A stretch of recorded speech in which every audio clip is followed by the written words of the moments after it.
ये बात सही है कि समाज को जागृत करना बहुत जरूरी है।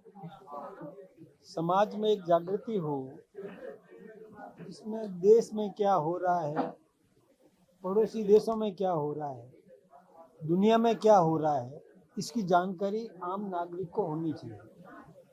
आम नागरिक अपने दैनिक जीवन की आवश्यकताओं की पूर्ति के लिए लगा रहता है, उसको फुर्सत नहीं है, उसको समय नहीं मिलता और वो अपने आजीविका के साधनों को जुटाने में, संसाधन जुटाने में ही अपना पूरा दिन उसमें व्यतीत कर देता है। तो जागरूक कार्यकर्ता, सोशल मीडिया वाले, इलेक्ट्रॉनिक और प्रिंट मीडिया वाले, हमारे जो कार्यकर्ता है, वो सारी जागरूकता है, उनमें जानकारी है, तो वो जानकारी आम लोगों तक पहुंचाने का काम करे, जिससे समाज जागृत होगा। कोई भ्रम पैदा करने की कोशिश करे तो उस भ्रम का निवारण करने के लिए भी हमारा ये सोशल मीडिया का, इलेक्ट्रॉनिक प्रिंट मीडिया का कार्यकर्ता ही काम आता है।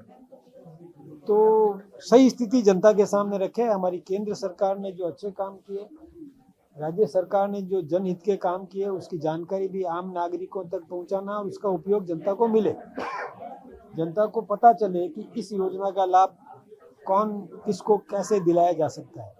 तो इसमें वो प्रयास करें। इसके लिए हमने हमारी टीम में, जो सोशल मीडिया की टीम है, उसको हमने एक्टिव करना, वैसे एक्टिव है हमारी, लेकिन और एक्टिव हो जाए और अधिक अपनी क्षमताओं का उपयोग, इसका लाभ जनता को दे। इसके लिए हमने आज का एक संगोष्ठी की थी उसमें, और उनसे चर्चा हुई। और देखिए, ये था कि टोंक में आज शिक्षा मंत्री मदन दीवाल ने एक बयान दिया है। उन्होंने कहा कि जब आतंकी मारे गए तो सोनिया गांधी रात भर हुई, बाटला हाउस में आतंकवादी मारे गए तो सोनिया गांधी रात भर हुई। इस तरह के बयान को आप किस तरह से समर्थित करते मैं, हैं? देखिए, एक बात बताऊं आपको, ये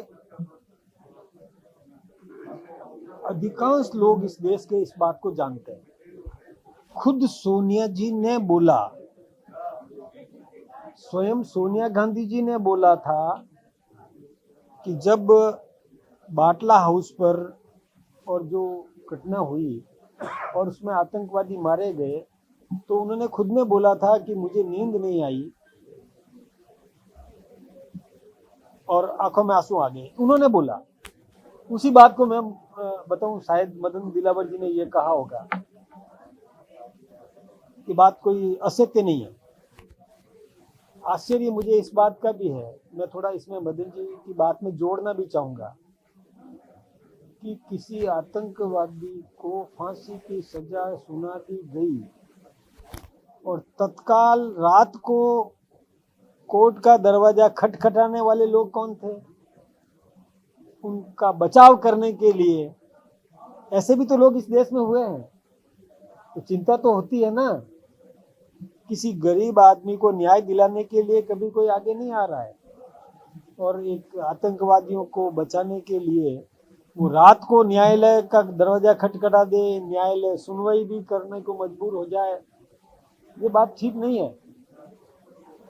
ये नहीं होना चाहिए था जो हुआ इस देश में। चिंता इस बात की। एक बच्चे मंत्री ने जो है आपके द्वारा 3 दिन में जवाब मांगा था, उसका जवाब देते हैं, तो उसको लेकर चर्चा ये है कि आप उनके जवाब से संतुष्ट हैं। आगे क्या कुछ नहीं, मैं संतुष्टि की बात नहीं कर रहा हूँ। हमारे यहाँ एक प्रक्रिया है, हमारी पार्टी में अनुशासन समिति निर्णय लेती है, अध्यक्ष निर्णय नहीं लेता। अध्यक्ष ने नोटिस दिया, नोटिस का जवाब आया, वो अनुशासन समिति के अध्यक्ष को सौंप दिया, वो उसकी विवेचना करेंगे, उनके तथ्यों की जानकारी प्राप्त करेंगे, कैसे हुआ, क्यों हुआ, किसने किया। हमारा एक ये कहना है कि किसी भी हमारे कार्यकर्ता को, नेता को विद इन द पार्टी खुल के बात करने का अधिकार है। हमारे यहाँ लोकतंत्र है, आंतरिक लोकतंत्र है, लेकिन सीधा ही प्रसारित कर देना, उसकी सत्यता का आकलन किए बिना, ये ठीक नहीं है।